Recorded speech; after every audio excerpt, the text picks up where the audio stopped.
புதுச்சேரி, கேரளா, அசாம் மாநிலங்களில் வாக்குப்பதிவு நிறைவு. மே 4ஆம் தேதி வாக்கு எண்ணிக்கை.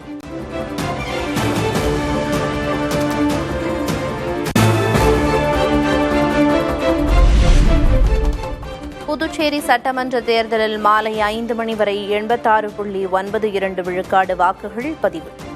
30 தொகுதிகளிலும் ஆர்வமுடன் வாக்களித்த மக்கள்.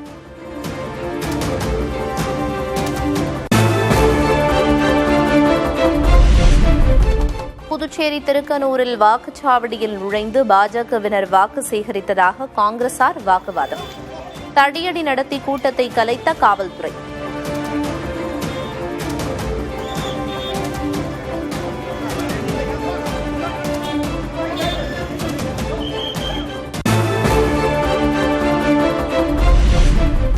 காரைக்கால் தெற்கு தொகுதி வாக்குச்சாவடியில் வாக்கு இயந்திரத்தில் புகை வந்ததால் பரபரப்பு.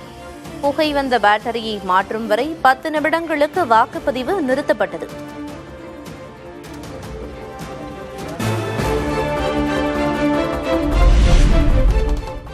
புதுச்சேரி பாகூர் தொகுதியில் வாக்காளர்களுக்கு பரிசுப் பொருள் டோக்கன்களை வழங்க முயற்சி. ஆளும் என்ஆர் காங்கிரஸ் கட்சியினர் மீது திமுகவினர் குற்றச்சாட்டு.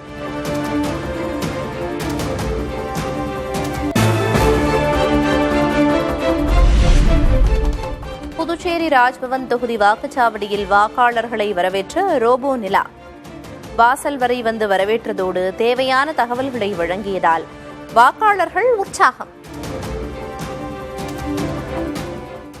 வணக்கம், வாக்குச்சாவடிக்கு வரவேற்கிறோம். நான் உங்கள் தேர்தல் உதவி ரோபோ. தயவு செய்து அமைதியாக வரிசையில் செல்லுங்கள். தயவு செய்து உங்கள் வாக்காளர் அடையாள அட்டையை தயார் நிலையில் வைத்திருங்கள். உங்கள் வாக்கு உங்கள் உரிமை. ஒவ்வொரு வாக்கும் நம் நாட்டை வடிவமைக்கிறது. கதிர்காமம் தொகுதியில் இருசக்கர வாகனத்தில் வந்து ஜனநாயக கடமையாற்றினார் புதுச்சேரி முதல்வர் ரங்கசாமி. நாராயணசாமி, நமச்சிவாயம் உள்ளிட்ட முக்கிய தலைவர்களும் வாக்களித்தனர். புதுச்சேரியில் வாக்களித்த வீடியோவை சமூக வலைதளங்களில் தாவேகவினர் பகிர்ந்த விவகாரம். வாக்குப்பதிவு காட்சிகளை வீடியோவாக வெளியிட்டோர் மீது வழக்குப்பதிவு செய்யப்படும் என தேர்தல் அதிகாரி உறுதி.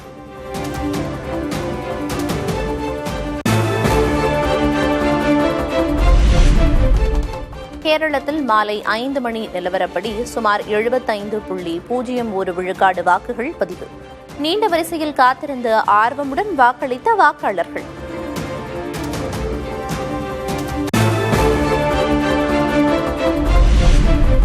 கேரளாவில் ஆளுநர் ராஜேந்திர அர்லேகர், முதல்வர் பினராயி விஜயன், எதிர்க்கட்சித் தலைவர் வி.டி. சதீசன் உள்ளிட்ட தலைவர்கள் வாக்களிப்பு. மம்முட்டி, மோகன்லால், பிருத்விராஜ், டொவினோ தாமஸ் போன்ற திரையுலக பிரபலங்களும் வாக்களித்தனர்.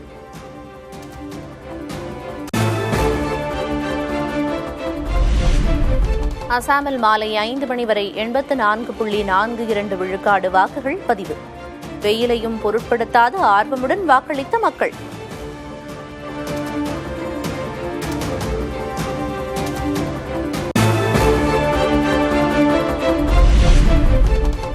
கோவாவின் போண்டா தொகுதியில் இன்று நடைபெறவிருந்த இடைத்தேர்தல் கடைசி நேரத்தில் ரத்து.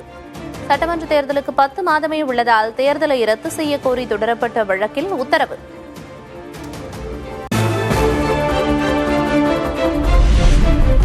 தமிழ்நாட்டில் வேட்புமனுக்களை திரும்பப் பெறுவதற்கான கால அவகாசம் நிறைவு. 2467 வேட்புமனுக்கள் நிராகரிப்பு.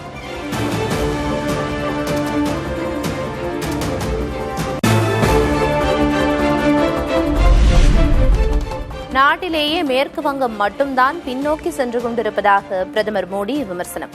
பாஜக ஆட்சிக்கு வந்தால் வாக்குறுதிகள் நிறைவேற்றப்படும் என அறிவிப்பு.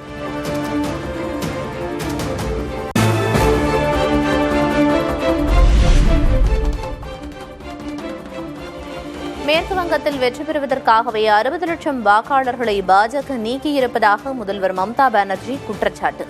உச்சநீதிமன்றத்தை நாடி நீக்கப்பட்டவர்களை மீண்டும் சேர்ப்போம் என்றும் பரப்புரையில் பேச்சு.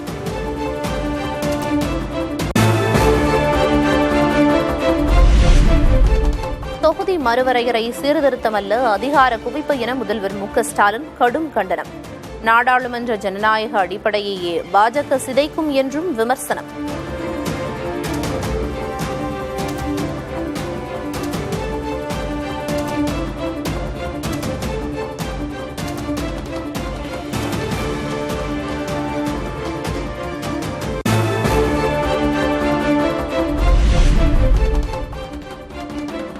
செங்கல்பட்டு மாவட்டத்தில் திமுக மற்றும் கூட்டணி கட்சி வேட்பாளர்களை ஆதரித்து திமுக தலைவர் மு.க.ஸ்டாலின் பரப்புரை. கொரோனா காலத்தில் களத்தில் நின்றது திமுக தான் என பேச்சு. தம்மை மண்ணுக்குள் புதைத்தாலும் தமது திட்டங்களை புதைக்க முடியாது என திமுக தலைவர் மு.க.ஸ்டாலின் உறுதி. கொரோனாவை கண்டு பயப்படும் ஆள் தாம் இல்லை என்றும் பேச்சு. யாராக இருந்தாலும் மரணம் ஒரு நாள் நிச்சயம் வந்தே தீரும். இந்த ஸ்டாலினுக்கு மரணம் வரும், மண்ணில் புதைப்பார்கள். ஆனால் சவால் விட்டு சொல்றேன், இந்த ஸ்டாலின் கொண்டு வந்திருக்கக்கூடிய திட்டங்களை மண்ணிலே புதைக்கிற துணிச்சல் ஒருத்தருக்கு வராது.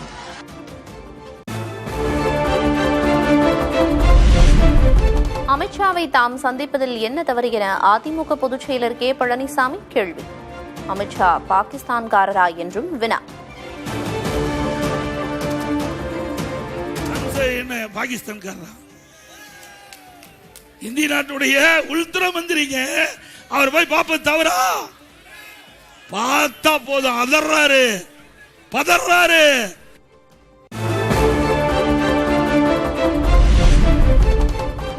திமுகவில் கனிமொழிக்கே வேலையில்லை என கே. பழனிசாமி விமர்சனம். ஸ்டாலின் அரசியல் நாடகம் மக்களிடம் எடுபடாது என்றும் பேச்சு. அந்த கட்சியிலேயே இந்த அம்மாவுக்கு வேலை இல்ல இருக்குதா?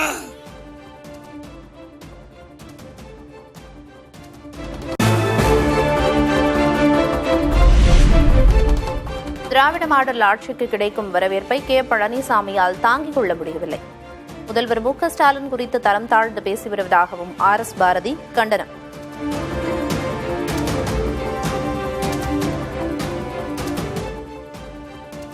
எடப்பாடி எவ்வளவு வாய் கொழுப்பு இருந்தால், திமிரு இருந்தால் கொரோனாவிலே தளபதி போய் சேர்ந்திருப்பார் என்று சொல்லுகிறார். தரம் தாழ்ந்து மிக கேவலமாக மனித சமுதாயத்துக்கே ஒரு புறம்பான பேச்சையெல்லாம் இன்றைக்கு எடப்பாடி பேசி வருகிறார்.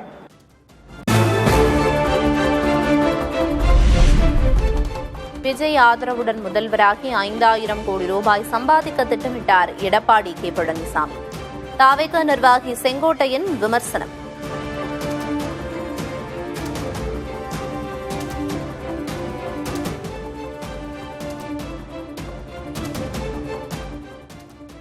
இவர் ஆதரிச்சு ஒரு முதலமைச்சராகி ஒரு 5000 கோடி சம்பாதிக்கிறான்னு நினைக்கிறாரு.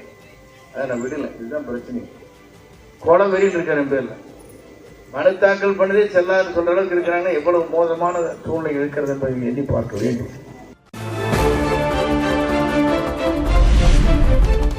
தமிழ்நாடு சட்டமன்ற தேர்தலை முன்னிட்டு தேர்தல் அறிக்கையை வெளியிட்டது காங்கிரஸ். குடும்ப அட்டை வைத்துள்ள அனைத்து மகளிருக்கும் மாதம் 2000 ரூபாய் உதவித்தொகை வழங்கப்படும் என வாக்குறுதி.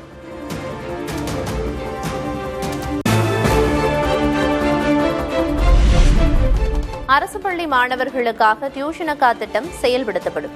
தமிழ்நாடு காங்கிரஸ் வாக்குறுதி.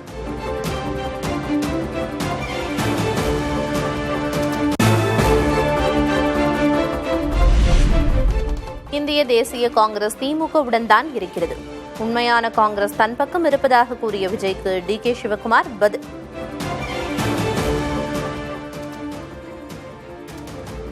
Mr. Vijay is an immature politician. He doesn't know maturity. I think he might have that TMC with him, that's all. Indian National Congress is not with him. He might have TMC with him. The Indian National Congress is with DMK. தமிழ்நாட்டுக்கு வரும் என கூறிய 12 லட்சம் கோடி முதலீடு எங்கே போனது என பியூஷ் கோயல் கேள்வி. உதயநிதியை முதல்வராக்க மாட்டோம் என திமுக உறுதியளிக்க தயாரா என்றும் வினா.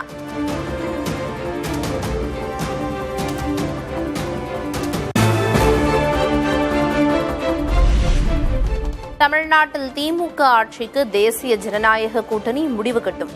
கோவையில் மத்திய அமைச்சர் ராம்தாஸ் அத்வாலே கருத்து.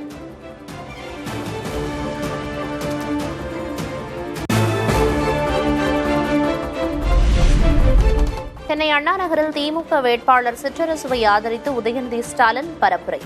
திமுகவின் வாக்குறுதிகளை பட்டியலிட்டு வாக்கு சேகரிப்பு.